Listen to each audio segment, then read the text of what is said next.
menjanjikan keuntungan 2 kali lipat dalam 33 hari. Masya Allah. Tujuannya apa orang-orang ini membuat bisnis-bisnis seperti itu?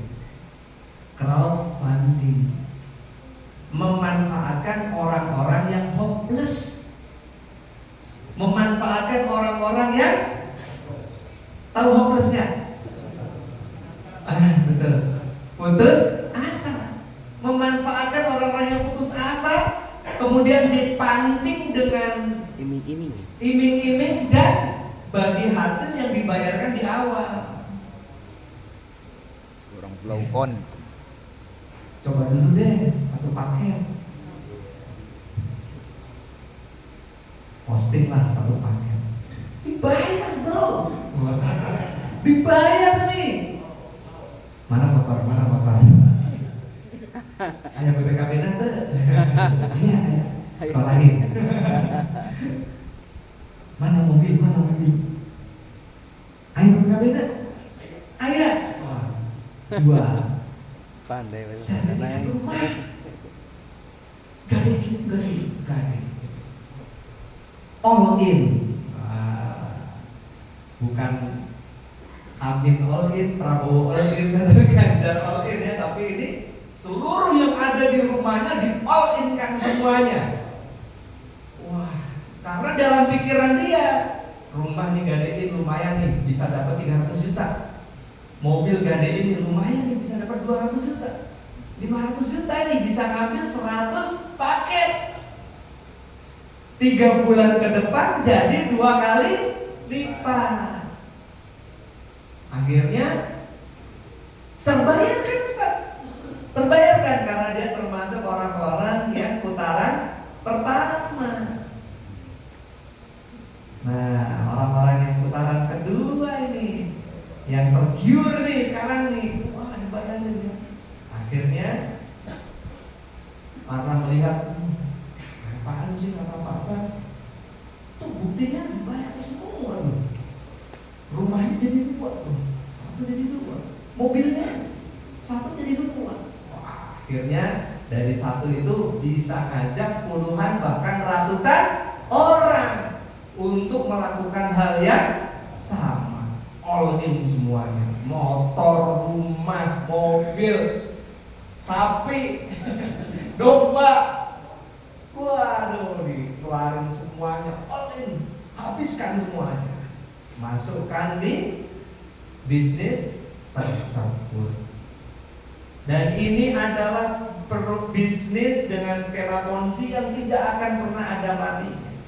Dari sekian tahun yang lalu, sekian puluh tahun yang lalu, bahkan 100 tahun yang lalu pun sudah ada bisnis ponzi, yaitu dia membayarkan dari orang yang setor investasi belakangan. Akhirnya satu titik berhenti membayarkan.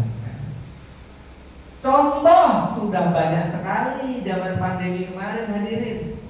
Ya, zaman pandemi kemarin udah gak kehitung berapa binary option, binomo, quotex, robot trading, tradingan, kripto, koin-koinan, dinar koin, apa banyak sekali hadirin. Di awal dibayarkan semua, bahkan lebih gila lagi waktu zaman pandemi kemarin dibayarkannya itu loh dahsyat ya, nggak kayak yang baru-baru muncul sekarang ini masih uang recehan ya, cuma sekian puluh ribu, sekian ratus ribu tiap hari. Kalau zaman-zaman robot trading dulu 2021, 2020 kita melihat orang sampai kebeli Ferrari, kebeli Lamborghini, dipamer-pamerkan, diflexing-flexingkan supaya orang tergiur. Tergiur. Invest lagi. Dan akhirnya ada nggak yang zaman pandemi kemarin itu masih ada perusahaan sampai sekarang? Ya cuma PT Gas doang, flexing terus, tapi flexingnya untuk dakwah, untuk ngajak orang lepas dari hutang dan riba, dan menjauhi orang-orang dari bisnis-bisnis yang menjanjikan keuntungan tetap. Itu berarti sama dengan riba. Segala sesuatu yang kita setorkan kemudian ada dijanjikan menjadi sekian persen dalam jangka waktu tertentu, itu sama dengan riba. Riba, meskipun itu betul pun itu dilaknat oleh Allah SWT. Kenapa? Karena menyetorkan sejumlah uang tertentu kemudian mendapatkan kembalian plus lebihannya yang ditentukan di awal. Berarti riba. Jadi riba itu tidak sekedar kita tuh minjem ke bank kemana itu enggak, tapi ketika kita menyetorkan uang kemudian dalam perjanjian kita akan mendapatkan sekian persen rutin tiap bulan, itu juga sama dengan riba. Nah, nanti kita akan bahas riba panjang insyaallah.